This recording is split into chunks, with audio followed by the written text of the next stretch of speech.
I'm really sorry I was late. It will not happen again. Ross, don't worry about it. And we do have expectations for you this summer. So you're going to be covering meetings, you're going to be producing Merrimack Moment segments, you're going to be blah blah blah blah blah blah blah blah blah blah blah. What is that? It's Star Sports. What's Star Sports? You've got a lot to learn, my young Padawan.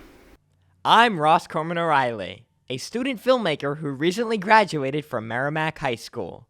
You may recognize my incredibly childlike voice from some of my more recent Merrimack moments, and you may recognize my face from the time I was attacked by a piece of fruit.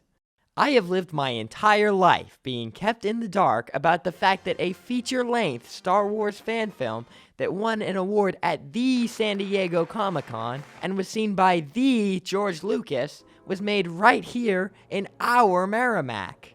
Star Sports was produced during the 05-06 school year at Merrimack High School.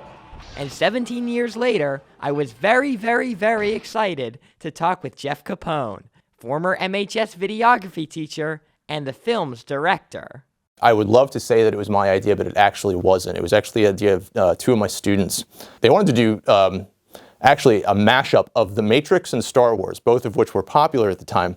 And I was like, that's a really interesting idea, but what if we just what if we separated those into two different projects? So I started writing like the basic script and then shared it with the students and then asked for their input. So I made the sort of first draft and then sort of asked them for their input on what would be funny for, gags, jokes, parodies, you name it. Like anything that they wanted to contribute to that. Talking with Jeff made me realize how much of Star Sports came from the students. So naturally, I was excited beyond belief to have a virtual meeting with Courtney Reynolds, one of the film's biggest stars. However, I may have caused our interview to get off to a bit of a rocky start. I just thought of this thing that might make you feel old. But Good. Since you started making it in 2005, I was born in 2005. Thank you for that. Thank you for that. As old as I so am. much. Once Courtney forgave me, I was able to ask about her memories of making Star Sports. One of the things that I really, look back on fondly is just working with the director, Jeff Capone. He was my teacher at the time, and he was just a really inspiring person. And he just made the entire filming process just so much fun. That fun on-set environment was infectious. But as a new teacher, Capone faced his fair share of hurdles. When I originally would read about the history of the making of Star Wars, I'd find there were many parallels because I was looking at it and being like, oh wow, I experienced many of these same hurdles, including walking into my office expecting students to be diligently working independently on the film. We had all these shots to edit. And I'd walk in the film and they'd be bouncing, Nerf balls off the wall and, putting on Yoda masks and just being teenagers, essentially, not doing anything wrong or dangerous, but just not doing the thing that we had all signed up to do. Capone had a lot to deal with behind the camera. But for Courtney, being in front of the camera wasn't as effortless as it looked. One of the funniest memories to me was one of my scenes. I remember we were throwing the dodgeballs, and I had to tell everyone to get in the locker. Everybody into the locker! I could not get that line right to save my life, and I just remember Jeff had to keep saying, one more. I'd do one more. Okay, one more. So by the end of filming, we would always just say, okay, do a Jeff Capone one more, which really means do it 100 more times.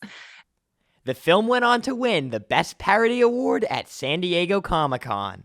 And while the award was a tremendous honor for Capone and everyone involved, Star Sports' real legacy goes far beyond any trophy or medal. I think Star Sports' real legacy was it kind of did the unthinkable. It wasn't just about MHS videography.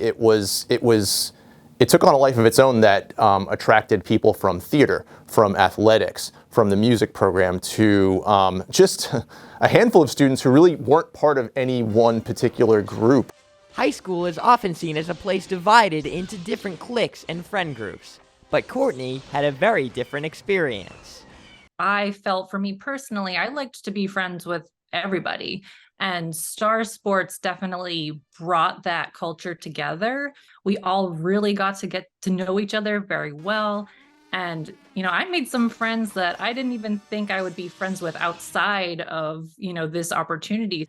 In total, over 50 students and faculty members came together to make Star Sports a reality. And while it was a huge success when it came out, Capone never expected the film to go beyond the classroom. Yeah, to know that people are still discovering it, 17 to 18 years later is mind-blowing. Ultimately, we got to play in this universe that we all grew up with and loved, but we also got to tell our own story, our own version of this, and along the way, we made friendships, and what I came to realize throughout the process that it was really just about the experience itself. The movie was like a bonus feature. It may sound slightly overdramatic, but discovering Star Sports at this point in my life has changed how I view filmmaking. The fact that so many people from various backgrounds were united around this movie is beyond inspiring. And it was amazing seeing these scenes play out in the same hallways that I've spent the past 4 years of my life walking through. As I sat watching the film, I couldn't help but feel a hint of bittersweet nostalgia for a moment in Merrimack history I never got to experience. And while I never got to throw a blaster ball with Mr. Capone and Courtney, I'm grateful for having discovered Star Sports when I did. As I head off to film school in California, I'll never forget the memories I made in Merrimack. And I'll also never forget the inspiration I got from watching Star Sports for the very first time. When I realized my interviews with Courtney and Jeff were coming to a close, I decided to pitch them one final idea. What I really want to do for the 20-year anniversary, I want to do a Star Sports reunion. I'd fly up there for that. I would really love that. I would love to see, everyone again, see how they're doing, what they're doing now. That would be really cool. I see where you're going with this, and I think I see. What I hear you want to do is you want to do the Sports Awaken. That's what you want to do. You're J.J. Abrams, and you're trying to make this into a legacy franchise. While the Sports Awakens may be far, far away, I can't wait to see where the cast and crew of Star Sports have ended up 20 years since its premiere. Until then, may the sports be with you. Thank you for watching.